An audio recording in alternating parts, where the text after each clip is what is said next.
In the vast and enchanting expanse of the Pacific Ocean, thousands of islands dot the waters, serving as the abode for millions of people.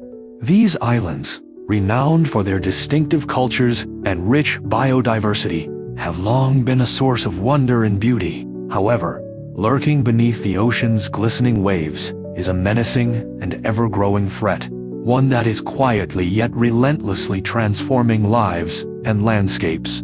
The specter of rising sea levels is no longer a far-off prediction. It has become an inescapable and harsh reality for the Pacific Island nations. As the sea levels continue to rise, the Pacific Island nations are facing an existential crisis. The encroaching waters are not only swallowing up land, but also eroding the very foundation of these communities, identities, and livelihoods. The once vibrant coastal ecosystems that supported fishing and agriculture are being destroyed, and the cultural heritage sites that have stood for centuries are now at risk of being lost forever. In response to this pressing issue, the Pacific Island nations have begun to adopt innovative strategies to adapt to their changing environment.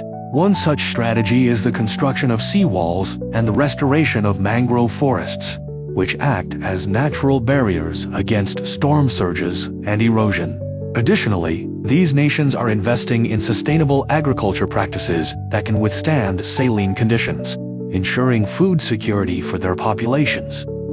Another critical approach is international advocacy and collaboration. Pacific Island leaders are actively participating in global climate change conferences, calling for stronger commitments from larger carbon-emitting nations to reduce greenhouse gas emissions.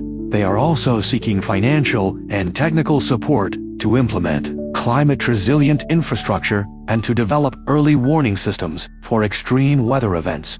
The Pacific Island nations are also exploring alternative livelihoods that are less dependent on vulnerable coastal resources.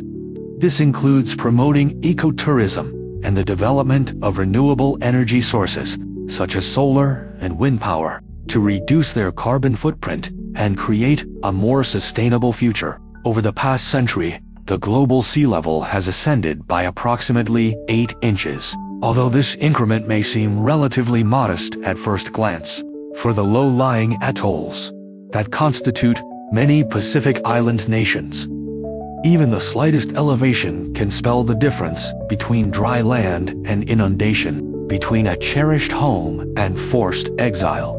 The implications for the communities residing on these islands are deeply personal and profound. Families are helplessly witnessing the slow but steady disappearance of their ancestral lands, a heart-wrenching loss of their roots and heritage. Farmers are grappling with the intrusion of salt water, which is steadily rendering their once fertile soil barren and unproductive.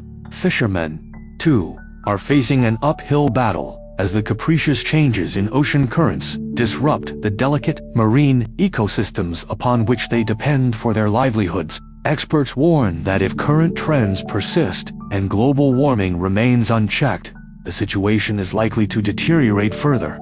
By the end of the century, sea levels could potentially surge by an additional 1 to 4 feet. This ominous projection places entire nations, such as Kiribati, Tuvalu, and the Marshall Islands, on the brink of an existential crisis. They face the very real possibility of becoming uninhabitable within a matter of decades, a terrifying prospect that looms large over their future. The burden of this impending catastrophe falls heaviest on the shoulders of the next generation. Children, who once harbored dreams of growing up on the islands that have been their families' homes for generations, are now compelled to prepare for a future that may be far removed from the familiar shores they love. Educational programs have been initiated to teach them adaptation strategies. Yet the fundamental question remains: how does one truly adapt when the very ground beneath one's feet is gradually sinking? Nevertheless, hope still flickers in the face of adversity. The Pacific Island nations are not passively resigned to their fate as mere victims.